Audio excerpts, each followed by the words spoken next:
महाराष्ट्र के पुणे में दो समुदायों के बीच टकराव हो गया। व्हाट्सएप ग्रुप पर आपत्तिजनक पोस्ट के बाद विवाद इतना बढ़ गया कि धर्मस्थल पर तोड़फोड़ की कोशिश हुई और इसके बाद तनाव इतना बढ़ गया कि गांव में दो समुदाय के लोग आमने सामने आ गए, पत्थरबाजी हुई और इतना ही नहीं, कई गाड़ियों में आगजनी भी हुई। तस्वीरें दोन तालुका के यवत की है। वीडियो में साफ देखा जा सकता है लोग एक दूसरे पर पत्थरबाजी करते नजर आ रहे हैं। भीड़ के बीच में पुलिस लोगों को रोकने की कोशिश कर रही है, लेकिन उग्र हो चुकी भीड़ हंगामा करते हुए पत्थरबाजी कर रही है। हालात इतने बिगड़ गए कि धीरे धीरे बवाल हिंसक हो गया।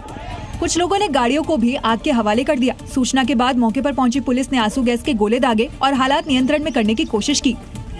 दरअसल 26 जुलाई को किसी ने छत्रपति शिवाजी महाराज की प्रतिमा को खंडित कर दिया था।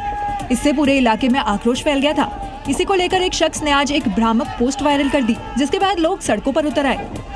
जो मैसेज था सोशल मीडिया में वो वायरल हो चुका था और गांव में पहले से ही एक थोड़ा तनावपूर्ण कुछ एक हफ्ता पहले कोई घटना हुई थी, जिसकी वजह से थोड़ा तनाव बढ़ा हुआ था।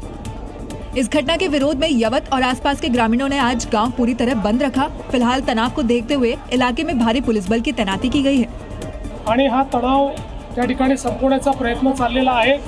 मात्र अशा प्रकारे जाणीवपूर्वक काही लोक तणाव निर्माण झाला पाहिजे अशा प्रकारचे स्टेटस ठेवून किंवा तशा प्रकारच्या घटना या घडवताना त्या ठिकाणी पाहायला मिळतात। त्यांच्यावर कठोर कारवाई ही निश्चितपणे केली जाईल। बिहार में चुनाव है, लेकिन चुनाव से ठीक पहले माहौल यहां पर तनावपूर्ण हो चुका है। हिंसा, पत्थरबाजी और बवाल की तस्वीर मुजफ्फरपुर से आई है। यहां साजिशन उपद्रवियों ने महावीरी जुलूस को निशाना बनाया। छतों से बजरंगबली के भक्तों पर पत्थरबाजी की गई, जिसमें कई लोग घायल हो गए। लेकिन हैरानी इस बात की है कि जब पुलिस फोर्स ने मोर्चा संभाला तो उन पर भी दंगाइयों ने हमला बोल दिया और इसके बाद इलाके में दहशत का माहौल पैदा हो गया। और ये सब तब हुआ जब बिहार में चुनावी शोर अपने जोर पर है। दावा है कि इस हिंसा के पीछे बड़ी साजिश है, जिसके बाद नीतीश की पुलिस भी एक्शन में आई। मुखिया के पति इसरार हुसैन को हिरासत में लिया। 500 उपद्रवियों के खिलाफ मुकदमा दर्ज किया गया और मौके से 6 आरोपियों को भी दबोचा गया। पुलिस का दावा है बदमाशों ने महावीर जुलूस पर साजिशन हमला बोला। बीच रास्ते में जुलूस के दौरान कुछ उपद्रवी तत्वों के द्वारा छत से पत्थरबाजी की गई जुलूस पे। वहाँ पे जो पुलिस फोर्स और पुलिस पदाधिकारी एसएचओ भी मौजूद थे। मुजफ्फरपुर के मीनापुर में महावीरी झंडा जुलूस को टारगेट करने वालों की धरपकड़ शुरू हो गई है। नीतीश कुमार का ऑर्डर है, आरोपियों को बख्शा नहीं जाएगा, क्योंकि हमले की जो तस्वीरें सामने आई उसमें दंगाई साफ साफ नजर आ रहे हैं। पत्थरबाजी की तस्वीरें भी सामने आई हैं, जिसमें जुलूस पर पथराव करते हुए उपद्रवियों को देखा जा सकता है। ऐसे में एसएसपी, एसपी और एसडीएम तक मोर्चा संभाल चुके हैं। साथ ही पॉलिटिकल एंगल से भी जांच की जा रही है। बिहार के लाखों करोड़ों वोटर्स की धड़कनें बढ़ी हुई हैं। सबके मन में यही सवाल है कि एसआईआर ड्राफ्ट वोटर लिस्ट में उनका नाम बचा है या कट गया।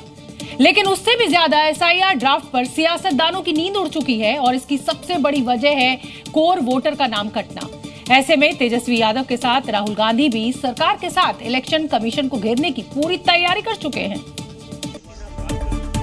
और सीधे तौर पर राहुल गांधी ने बीजेपी को निशाने पर लिया। उनका आरोप है बीजेपी के इशारे पर इलेक्शन कमीशन वोटों की चोरी कर रहा है, जिसके सबूत वो देश के सामने लाने वाले हैं।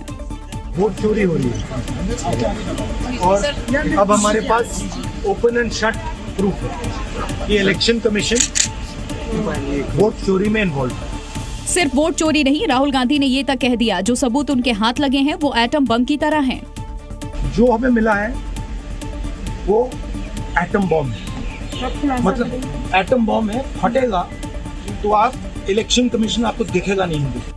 इस बयान के पीछे बिहार में एसआईआर के चौंकाने वाले आंकड़े हैं। बिहार में 65 लाख नाम वोटर लिस्ट से कट चुके हैं, जिसमें से 35 लाख वोटर्स का अस्थायी पता नहीं मिला। 7 लाख वोटर्स एक से ज्यादा जगह थे। करीब 22 लाख वोटर मृत पाए गए और 1,20,000 वोटर्स के फॉर्म ही नहीं मिले। हालांकि 1 सितंबर तक सुधार का मौका दिया गया है, लेकिन वोटर रिवीजन की लिस्ट जारी होने के बाद बिहार की सियासत उफान पर है।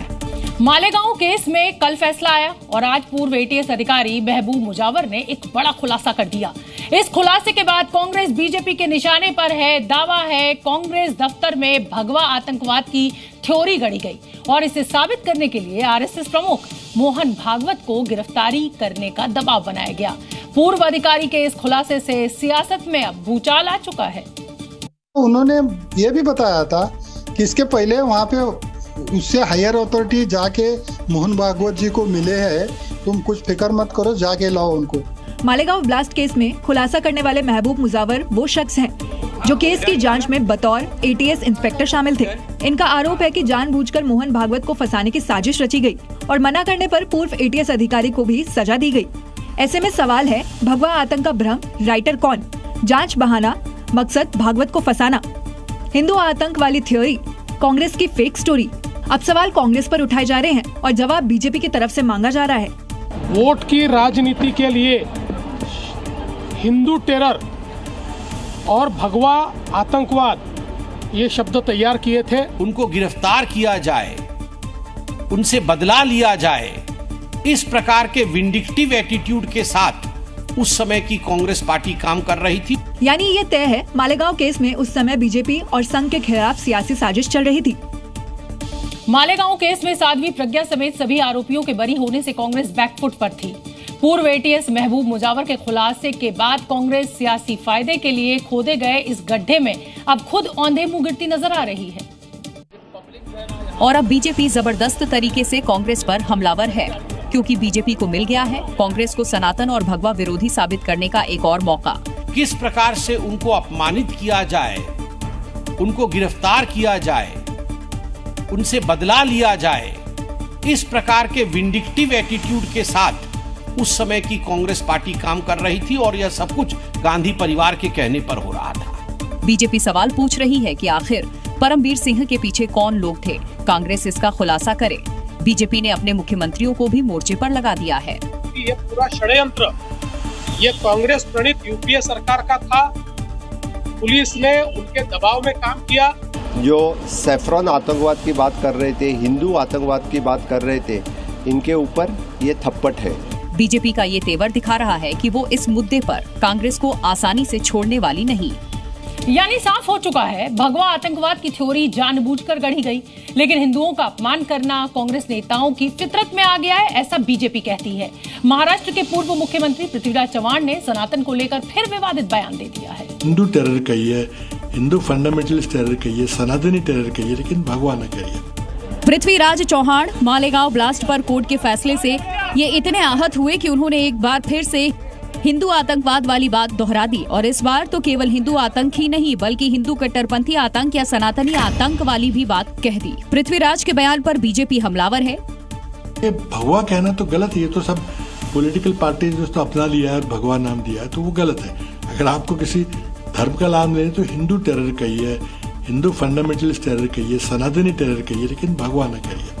चव्हाण जी के विषय में ये कहूंगा, वो अपने पिता, उनके मूल पिताजी नहीं हैं जिनसे वो पैदा हुए हैं, वो जरूर किसी मौलवी से पैदा होंगे। सनातन धर्म के विषय में कोई ये कह नहीं सकता विश्व में हिंदू, विश्व में, हिंदुस्तान की नहीं बात कर रहा हूं, विश्व में हिंदू आतंकवादी हो नहीं सकता। ये कोई पहली बार नहीं है जब कांग्रेस ने हिंदुओं को लेकर जहर उगला हो।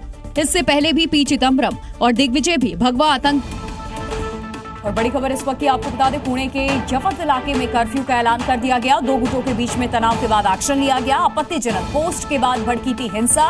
धर्मस्थल पर पथराव किया गया था, कई गाड़ियों में आग लगा दी गई थी और ये तस्वीरें उसी आगजनी के बाद हिंसक तस्वीरें देखने को मिल रही हैं। दो गुटों के बीच में तनाव के बाद एक्शन ले लिया गया। आपत्तिजनक पोस्ट के बाद जहां हिंसा भड़की थी वहां की तस्वीरें जी न्यूज पर एक्सक्लूसिव इस वक्त आप देख रहे हैं। धर्मस्थल पर पथराव का ये पूरा मामला है, कई गाड़ियों में आग लगा दी गई थी और ये तस्वीरें उस हिंसा वाली जगह की इस वक्त आपके सामने। पुणे के यवत इलाके में कर्फ्यू का ऐलान कर दिया गया। कुछ घंटे पहले यहाँ हिंसा भड़की थी। आगजनी की ये तस्वीरें देखिए, दो गुटों के बीच में तनाव हुआ और उसके बाद एक्शन ले लिया प्रशासन ने। कर्फ्यू लगा दिया गया है फिलहाल।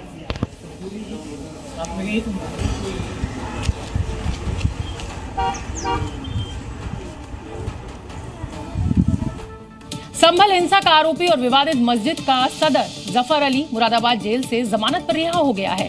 जेल से छूटने पर उसके समर्थकों ने फिल्मी अंदाज में आज उसका स्वागत किया। गले में फूलों की माला, खुली कार में रोड शो, पीछे गाड़ियों का लंबा काफिला, हाथ हिलाकर ऐसे अभिवादन मानो कोई हीरो हो। लेकिन ये कोई अवार्ड विजेता नहीं, ये है संभल हिंसा के विलेन जफर अली, जिसे शहर को आग में झोंकने और माहौल बिगाड़ने के आरोप में जेल भेजा। आज उसी को नायक बनाकर पेश किया जा रहा है। जेल से बाहर आते ही जफर को कंधों पर उठाया गया, फूलों से लादा गया, आतिशबाजी की गई। और फिर करीब 42 किलोमीटर लंबा रोड शो निकाला गया। आपको याद दिला दें कि 24 नवंबर 2024 को संभल में हुए भयानक हिंसा के बाद जामा मस्जिद के सदर जफर अली को मुख्य आरोपी बनाया गया था। दंगा भड़काने की साजिश के आरोप में जफर अली को गिरफ्तार कर जेल भेजा गया था। ऐसे में सवाल उठ रहा है कि दंगा फैलाने वाले को नायक क्यों बनाया गया, ये रोड शो वाला ड्रामा क्यों किया गया।